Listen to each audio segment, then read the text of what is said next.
Hi అండి, అందరికీ నమస్తే. Welcome back to our channel అమ్మ అభిరుచి. ఈరోజు రెసిపీ వచ్చేసి పొటాటో ఫ్రై అండి.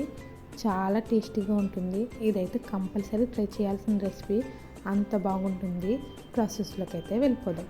ముందు బంగాళదుంపని క్లీన్గా కడుక్కొని కొంచెం వాటర్ వేసి ఉడికించుకోవాలి.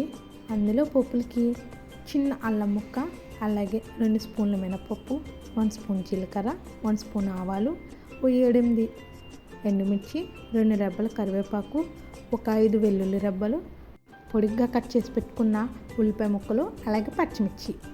బంగాళదుంప అనేది బాగా మెత్తగా ఉడికించుకోకండి, కొంచెం పలుకు ఉండాలి. ఎందుకంటే మనం కలిపినప్పుడు ఇంకా మెత్తగా అయిపోతుంది. దీంట్లో 1 స్పూన్ కారం, రుచికి సరిపడా సాల్ట్, నాకైతే 1 స్పూన్ సాల్ట్ వేసుకున్నాను. అలాగే చిటికెడు పసుపు వేసి స్మాష్ చేసుకోండి. బాగా మెత్తగా వద్దు, కొంచెం పలుకుండేలా స్మాష్ చేసుకోండి.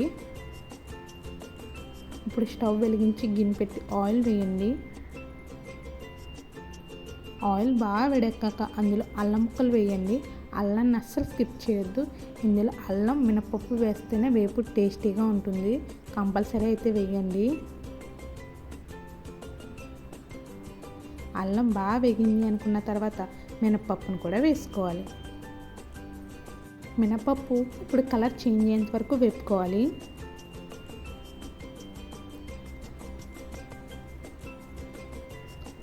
అది కూడా బాగా వేగాక అందులో వెల్లుల్లి రెబ్బలను కూడా వేసేయండి. అందులోనే ఆవాలు, జీలకర్రను కూడా వేసుకోండి. అవి చిటపటమన్నాక ఉల్లిపాయ ముక్కలు, పచ్చిమిర్చిని కూడా వేసుకోండి. ఉల్లిపాయలు కావాలంటే మీకు నచ్చితే చిన్న సైజులో కట్ చేసుకోండి, లేదంటే ఇలా పొడవుగా కట్ చేసుకోండి. కానీ ఇలా కట్ చేసుకుంటేనే బాగుంటుంది.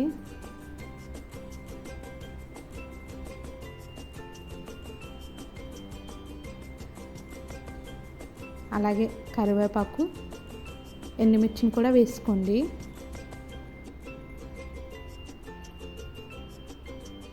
మళ్ళీ పూర్తిగా కలిసేంత వరకు కలుపుకొని, ఉల్లిపాయ అనేది ఒక 70% కుక్ అవుతే చాలు. బాగా మెత్తగా అవనవసరం లేదు ఉల్లిపాయ అనేది. ఇలా ఈ విధంగా ఉల్లిపాయ వేగాక ముందుగా కలిపి పెట్టుకున్న బంగాళదుంప ముద్దను వేసేయండి.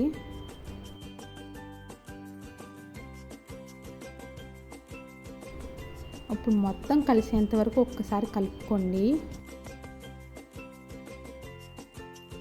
మొత్తం కలిసాక సాల్ట్ సరిపోయిందా లేదో ఇప్పుడే చెక్ చేసుకోండి.